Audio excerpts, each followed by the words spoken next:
চিরিরবন্দর বিএনপির উদ্যোগে দোয়া ও ইফতার মাহফিল অনুষ্ঠিত। শুনলেন সংবাদ শিরোনাম।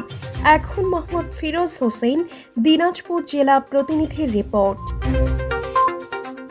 আমার সামনে উপস্থিত চিরিরবন্দর উপজেলার ২ নং সাতনালা ইউনিয়নের তারক সাহার হাটে শুক্রবার ৭/৩/২০২৫ তারিখে বাংলাদেশ জাতীয়তাবাদী দল বিএনপির উদ্যোগে ইফতার ও দোয়া মাহফিল অনুষ্ঠিত হয়।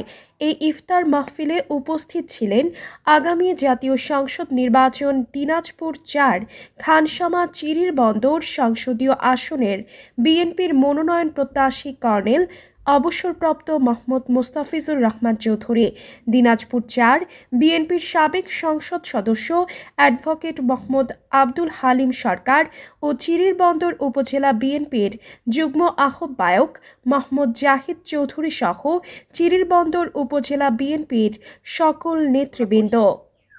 আমাদের হাতে সময় খুব বেশি মনে হয় নাই, ইফতারের টাইম হয়ে যাচ্ছে, এরপরে মোনাজাত হবে। আমি সবাইকে অনুরোধ করব আমরা যেন ঐক্যবদ্ধভাবে বিএনপির কাজ করতে পারি, পরস্পরের মধ্যে হানাহানি নয়, বিদ্বেষ নয়, আমরা সুন্দর সমঝোতামূলক কাজ করতে চাই। এই পথে যেন আমরা বিএনপিকে নিয়ে যেতে চাই। ইনশাআল্লাহ আমাদের জয় হবে।